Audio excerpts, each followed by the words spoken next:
জানো, মাঝে মাঝে যখন তার সাথে আমার দু এক কথা কাটাকাটি হয়, ও না কথা বলা বন্ধ করে দেয়।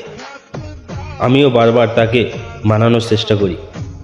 ভুলটা যে সবসময় আমার থাকে এমনটা নয়, কিন্তু প্রথমে আমিই তাকে মানানোর চেষ্টা করি।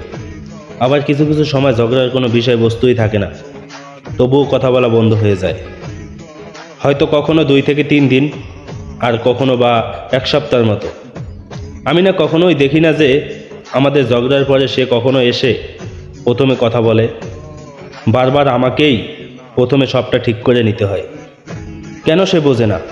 আমারও অভিমান হতে পারে, আমারও কষ্ট লাগতে পারে। হয়তো বোঝে, বা কখনো হয়তো বুঝেও এড়িয়ে চলে। আসলে সবটাই হচ্ছে সে তোমাকে ইম্পর্টেন্টের তালিকায় রাখছে কিনা। হয়তো এই কয়েক বছরের সম্পর্কে আমি ঠিক তার ইম্পর্টেন্টের তালিকায় অন্তর্ভুক্ত হতে পারিনি।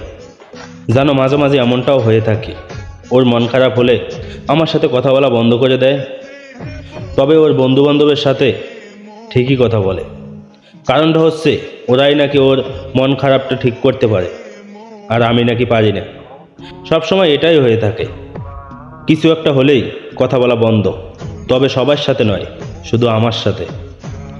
মাঝে মাঝে মনে হয় আসলে আমি তার জীবনের একটা অন্ধকার অংশ, আর বাদবাকি সবাই তার জীবনের আলোর জগতের মানুষজন।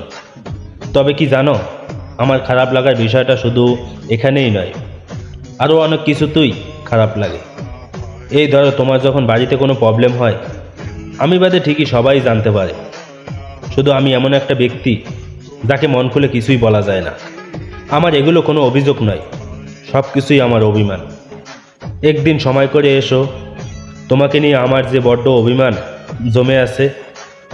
Hello brother and sister, welcome my YouTube channel, subscribe now, follow me Facebook page.